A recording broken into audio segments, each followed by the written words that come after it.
Yes students, आज हम start करते हैं करंट इलेक्ट्रिसिटी का last part, that is Kirchhoff's law.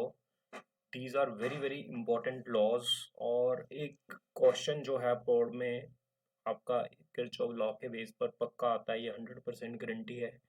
इसके अलावा हमारा किरचॉफ्स लॉ के बाद एक दो टॉपिक और रह जाएगा जो हम इलेक्ट्रिक इंस्ट्रूमेंट्स कर रहे थे कल, उसको हम फर्दर कंटिन्यू करेंगे आफ्टर किरचॉफ्स लॉ, क्योंकि कुछ चीज़ें किरचॉफ लॉ की इलेक्ट्रिकल इंस्ट्रूमेंट्स में यूज होंगी। तो सबसे पहले पढ़ते हैं किरचॉफ्स लॉ क्या है। Kirchhoff's proposed two laws by application of which the distribution of current among the conductor of complex electrical circuit can be find out। कहता किरचॉफ को यूज करके हम जो कॉम्प्लिकेटेड स्ट्रक्चर्स होते हैं, कॉम्प्लिकेटेड जो हम structure like number of register जिसके अंदर लगे हुए होते हैं, उनका अगर करंट पता करना है तो उसको करंट को फाइंड आउट करने के लिए वही यूज किरचॉफ्स लॉ। जैसे हमने अदर शॉर्टकट्स भी किए हैं अब तक, तो इसके अलावा ये एक और मेथड होता है जिससे हम सर्किट के अंदर करंट को कैलकुलेट कर सकते हैं। और किरचॉफ के दो लॉज हैं, current law end voltage law. पहली बात, एक्चुअल में आपको ये जरूरी क्यों है? आपको करंट सर्किट में ऑलरेडी कैलकुलेट करना आता है, लेकिन बोर्ड के एग्जाम में हमें पर्टिकुलरली ये कहा जाता है by using a Kirchhoff law find out current in a given circuit. तो उस केस के लिए आपको किरचॉफ लॉ पढ़ने पड़ते हैं। तो किरचॉफ के दो लॉ हैं, current law end voltage law. सबसे पहले तो बात करते हैं करंट लॉ की। करंट लॉ कहता है the this law is based on law of conservation of charge. ये थोड़ी सी आपने थ्योरी लिखनी है, क्योंकि कई बार बोर्ड में एज इट इज स्टेटमेंट लिखने के लिए आ जाता है, लेकिन इंपॉर्टेंट है ये न्यूमेरिकल्स के लिए। थोड़ी सी स्टेटमेंट के लिए आप ये theory as it is copy कर लेना। This law is based on the law of conservation of charge. ये चार्ज के लॉ पर कंजर्वेशन है, ये बताता है, कंजर्वेशन ऑफ चार्ज के बारे में बताता है। और it states that algebraic sum of the currents meeting at a point any junction is zero. ये क्या कह रहा है? कहता है करंट जो सर्किट में जंक्शन पर होता है, सभी करंट का सम जंक्शन पर जो आता है वो टोटल करंट क्या होता है? जीरो होता है। इसको हम एक और तरीके से भी समझ लेते हैं, total current entering a junction is equal to total current leaving the junction. इसको मैं आपको समझाता हूँ थोड़ा सा, पहले आप ये लिख सकते हो। ये सारी स्टेटमेंट है सारी इसकी फर्स्ट लॉ की। अब इसके अंदर साइन कन्वेंशन में क्या होता है, जो करंट कहता है टूवर्ड जंक्शन। जैसे ये जंक्शन है, जंक्शन क्या होता है? एक ऐसा पॉइंट होता है जहां पर नंबर ऑफ करंट्स आकर मिलते हैं। अब ये जंक्शन है जहां पर एक पॉइंट होता है जहां पर नंबर ऑफ वायर्स लगी हुई हैं। अब इस वायर में कुछ करंट आ भी रहा है और कुछ करंट जा रहा है। कौन सा करंट आ रहा है? इस जंक्शन की तरफ I2 आ रहा है, I1 आ रहा है, I6 आ रहा है, I5 आ रहा है, और जा कौन सा रहा है? I4 जा रहा है, I3 जा रहा है। जितना करंट कहता है इसके जंक्शन की तरफ आता है, उतना करंट ही जंक्शन से बाहर जाता है। ये स्टेटमेंट आप सारी नोट कर लो, इसके बाद हम लिखने वाला काम करते हैं। ये सारी थ्योरी है किरचॉफ्स लॉ की, इसको आप नोट कर लो या इसके स्क्रीनशॉट ले लो। ये सारी थ्योरी है किरचॉफ लॉ की। अब हम इसको समझेंगे इसके बाद किरचॉफ लॉ को। ठीक, yes, let's start with Kirchhoff law. Kirchhoff first Kirchhoff first law. देखो भाई, किरचॉफ फर्स्ट लॉ क्या कहता है हमारे पास? According to this law, current total algebraic sum of current meeting at a junction is always zero। total current meeting at junction is zero। एक junction है, इस जंक्शन पे करंट आ रहा है। एक करंट कितना आ रहा है? I1। और कितना आ रहा है? I2। कितना आ रहा है? I3। कुछ करंट जा भी रहा है, कितना करंट जा रहा है? I4 और करंट I5।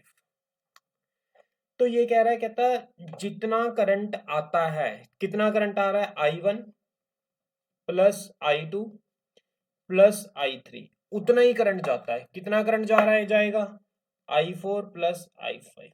यानी करंट जितना टूवर्ड जंक्शन एंटर करेगा उतना ही करंट जंक्शन से लीव करेगा। अगर मैं I1 plus I2 plus I3 I4 को मैं इधर ले जाऊं, I5 को मैं इधर ले जाऊं, इक्वल टू 0 लिख लूं। क्लियर है यहां तक?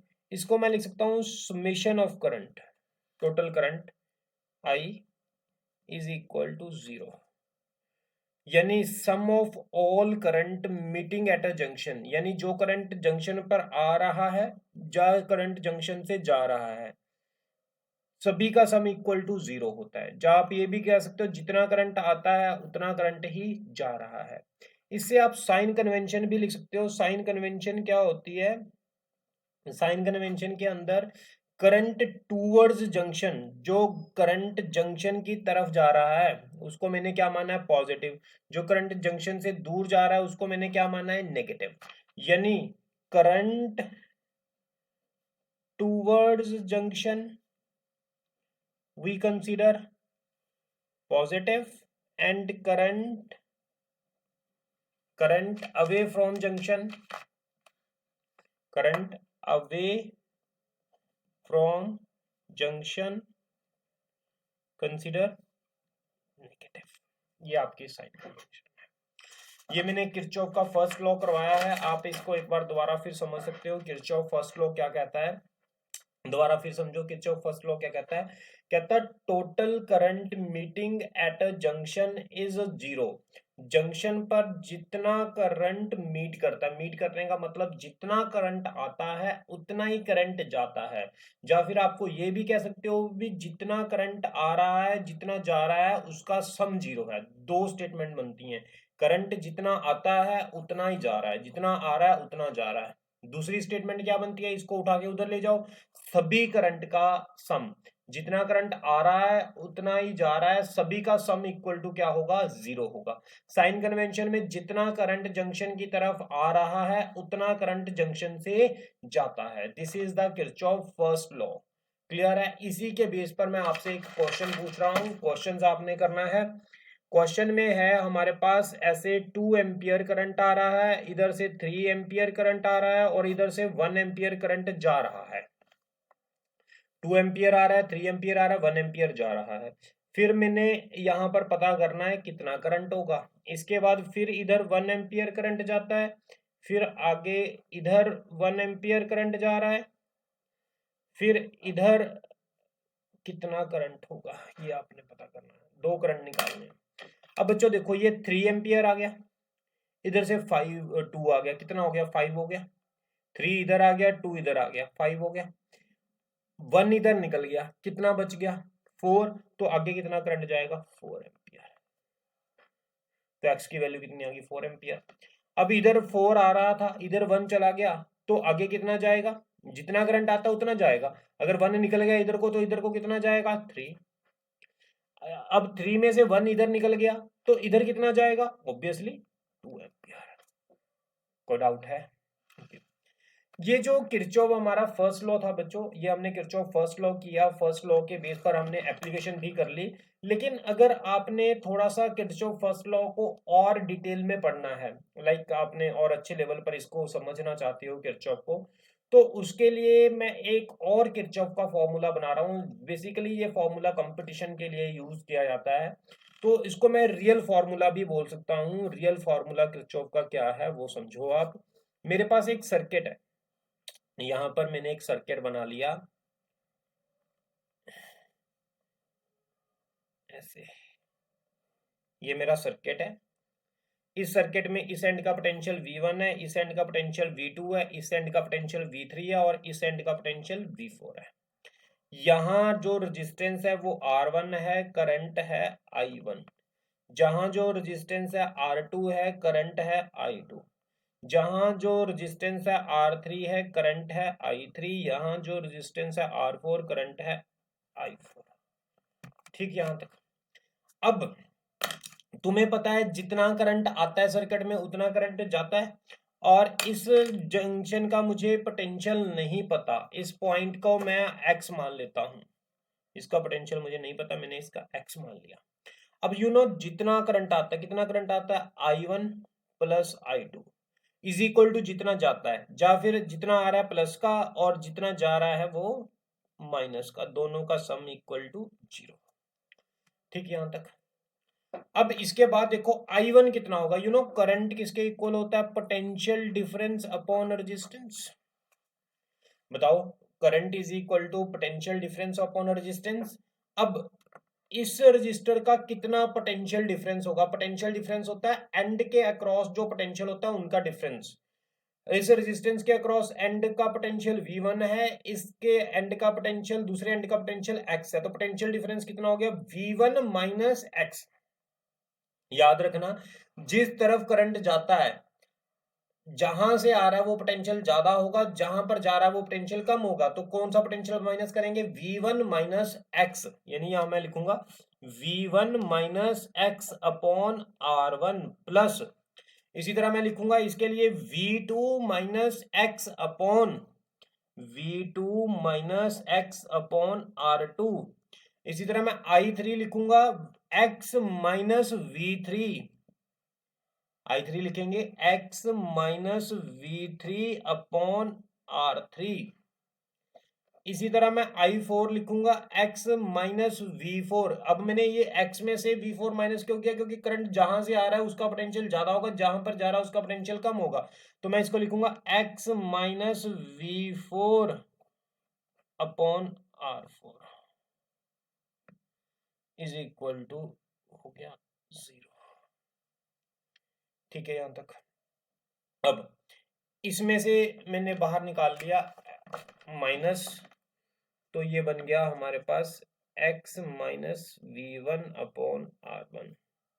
यहां से भी मैंने माइनस निकाल लिया x minus V2 upon R2, x minus V3 upon R3, x minus V4 upon R4 is equal to 0।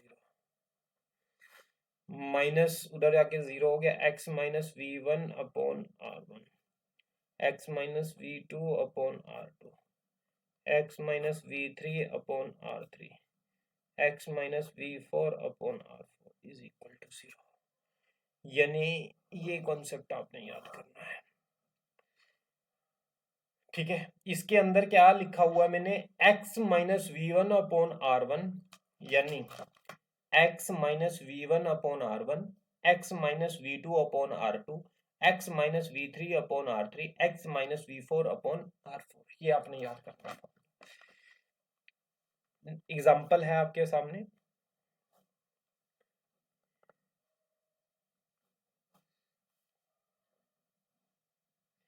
ये 20 वोल्ट है, ये 10 वोल्ट है, ये 40 वोल्ट है और ये 5 वोल्ट है। ये 2 ओम है, ये भी 2 ओम है, ये भी 2 ओम है, ये भी 2 ओम है।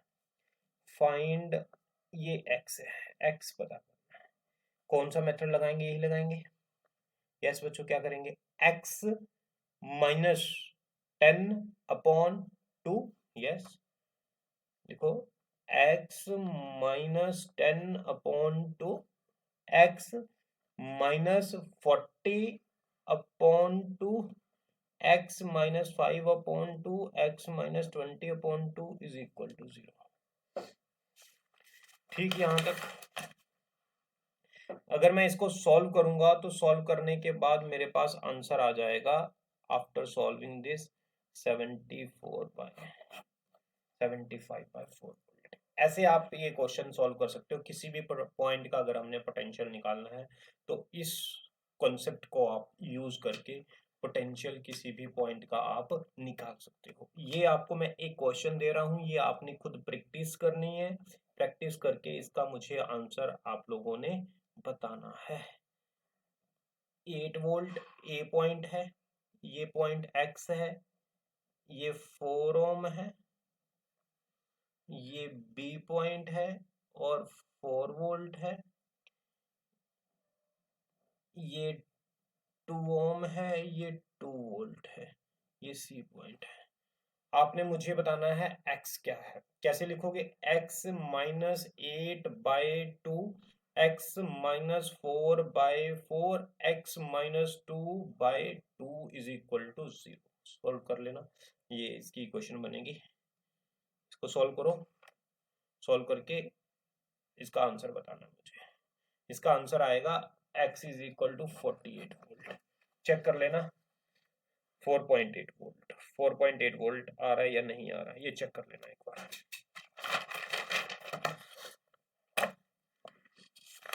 यस बच्चों, इसके बाद हमारे पास सेकंड लॉ है किरचॉफ सेकंड लॉ। आगे लिखो सेकंड लॉ, किरचॉफ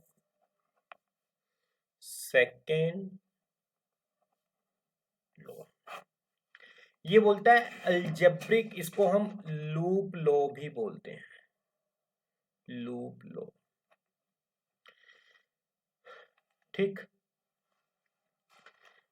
ये बेस्ड ऑन एनर्जी कंजर्वेशन होता है, ये बेस्ड ऑन एनर्जी कंजर्वेशन होता है। वो जो था वो हमारे पास किरचॉफ फर्स्ट लॉ था, बेस्ड ऑन चार्ज कंजर्वेशन। ये चार्ज कंजर्वेशन के बारे में बताता है, और ये हमारे पास एनर्जी कंजर्वेशन के बारे में बताता है। ये हमें बताता है अलजेब्रिक सम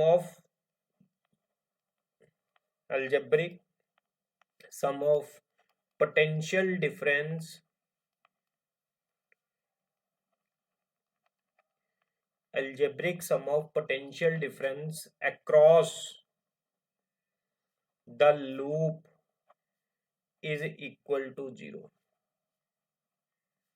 यानी टोटल पोटेंशियल का सम लूप के अक्रॉस क्या होगा, 0 होगा।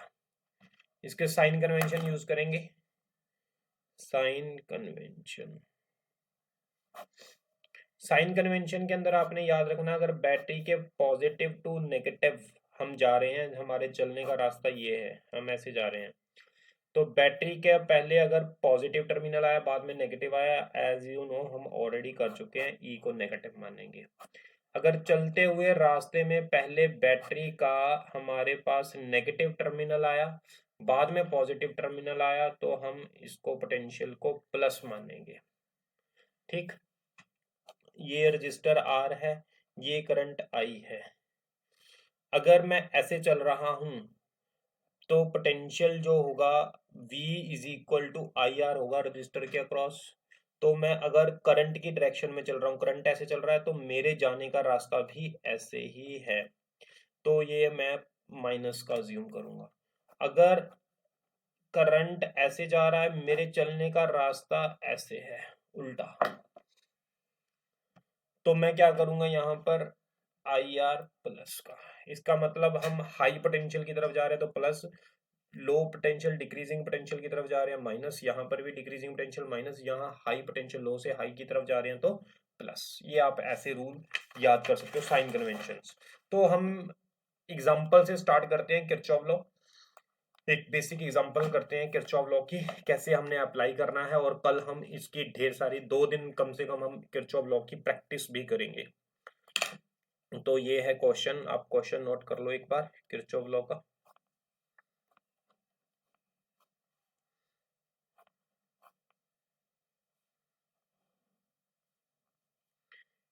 ये E1 है, ये E2 है, ये R3 है, R1 है, R2 है। ये point A B C D E F, ये पॉइंट्स है हमारे पास। इसके अंदर जो करंट है सर्किट के अंदर, ये गिवन है ऑलरेडी अभी, I1, यहाँ से करंट जा रहा है I2, इधर से I1 आ रहा है, इधर से I2 आ रहा है, तो ये total current I1 plus I2। ठीक, तो इसको मैं I भी बोल देता हूँ, I भी आप नाम सकते हो, क्योंकि I1 प्लस I2 को मैंने क्या माना है, I, ये इसको आप फर्स्ट इक्वेशन मान सकते हो, इक्वेशन मान के आप इसको रख सकते हो। ठीक है, इसी तरह अब बैटरी से कितना करंट निकला था, I2। एक बात याद रखना, बैटरी में जितना करंट निकलता है उतना ही करंट जाता है। I2 जा रहा है, इधर से I1 आ रहा है, इधर I, तो फिर ये बढ़ जाएगा I2, ऊपर कितना चला जाएगा I1। बैटरी से I1 निकला था तो I1 ही बैटरी के अंदर जाएगा, ये बात याद रखना। ठीक है, अब हमने in close loop A B E F A, मैं इस क्लोज लूप में जा रहा हूँ, ए से बी, बी से ई से एफ, एफ से ए, मैं इस क्लोज लूप में जा रहा हूँ, इस वाली क्लोज लूप में, और मेरे चलने का रास्ता क्या है, ये कौन सी डायरेक्शन होती है, एंटी क्लॉकवाइज, एंटी क्लॉकवाइज जा रहा हूँ। ठीक है, अगर मैं एंटी क्लॉकवाइज जा रहा हूँ तो सबसे पहले मैं ए से बी स्टार्ट करता हूँ। यहाँ पर ना कोई बैटरी लगी हुई है ना कोई रजिस्टर लगा हुआ है, बी से ई में रजिस्टर है, करंट कितना है आई, तो मैं लिख सकता हूँ अब करंट इधर को जा रहा है और मैं, मेरा जो जाने का रास्ता है वो भी इधर को है, तो ये मैं माइनस का लिखूंगा, आई इंटू आर थ्री माइनस का। ई से एफ कुछ नहीं है, ना रजिस्टर है ना बैटरी है, एफ से ए रजिस्टर भी है बैटरी भी है, दोनों का पोटेंशियल लिखना है। रजिस्टर का पोटेंशियल लिखना होगा तो करंट इंटू रेजिस्टेंस, हमारे जाने का रास्ता भी इधर को ही है, हम भी इधर को जा रहे हैं एफ टू ए, और करंट भी इधर को है, तो ये माइनस का आएगा। अब बैटरी का पहले पॉजिटिव नेगेटिव आ गया, बाद में पॉजिटिव, अगर लो से हाई जा रहे हैं तो plus E one is equal to zero, यही था ना total potential across all the circuit element in a complete circuit is equal to zero. तो E one is equal to I one R one I into R three, ये हमारे पास एक equation बन गई बच्चों। ठीक है, आई वन, आई की जगह मैं यहाँ पर पुट कर सकता हूँ, अगर आपको ध्यान हो आई की वैल्यू क्या आती, I one plus I two into R three. इसको मैं थोड़ा सा और सॉल्व करना चाहता हूँ तो मैं और कर सकता हूँ, I one R three I two R three, E one I one बाहर आ गया, R one plus R two R three R, ये हमारे पास करंट बन गया। इसी तरह इन क्लोज लूप, अब कौन सी क्लोज लूप हम कंसीडर कर लें, ये वाली क्लोज लूप मान लें, चाहे आप किसी भी एक रास्ते में चले जाओ, चाहे आप बी से सी ऐसे चले जाओ, चाहे आप ऐसे चले जाओ, वो आपका अपना वो है कि आपने किस लूप के अक्रॉस जाना है। अगर मैं जा रहा हूँ फॉर एग्जांपल बी से ई, ई से डी, मैं जा बेसिकली उस डायरेक्शन में जाएंगे जिस डायरेक्शन में करंट जा रहा है, उस उधर जाने का बेनिफिट है, आप ये ऐसे याद कर लो, बी से ई से डी, डी से सी से बी, मेरे चलने का रास्ता ये है। अब ऐसे तो मैं लिख लूँ यहाँ in close loop B E D C. अगर मैं बी ई डी सी की बात कर रहा हूँ, बी से ई में मुझे बताओ, बी से ई के अंदर करंट इंटू रेजिस्टेंस, करंट कितना है आई, रेजिस्टेंस कितना है आर थ्री, ये क्या होएगा माइनस का होएगा ऑब्वियसली, इसमें तो कोई दिक्कत नहीं है, इसमें तो कोई ना करंट है ना रजिस्टर ना बैटरी। डी से सी में बताओ, I two into R two, negative से positive plus E two is equal to zero, plus E two is equal to zero, E two is equal to I R three I two R two. I की value again मैं put कर सकता हूँ, आई की value कितनी है, I one plus I two, I one plus I two R three I two, as it is हम लिख सकते हैं। ठीक, ये आज का बच्चों लेक्चर हमारा पूरा हुआ। टेक केयर, और बाकी इसको आप एक बार प्रैक्टिस कर लेना। कल हमने किरचॉफ्स लॉ के नंबर ऑफ न्यूमेरिकल्स करने हैं, 2 दिन कम से कम मैं आपको न्यूमेरिकल चलाऊंगा। एक इसको आप लेक्चर को बार बार देख लो सो दैट आपका कॉन्सेप्ट क्लियर हो जाए, कल आपको क्वेश्चंस में कोई दिक्कत ना आए। ओके बच्चों, बाय, गुड लक।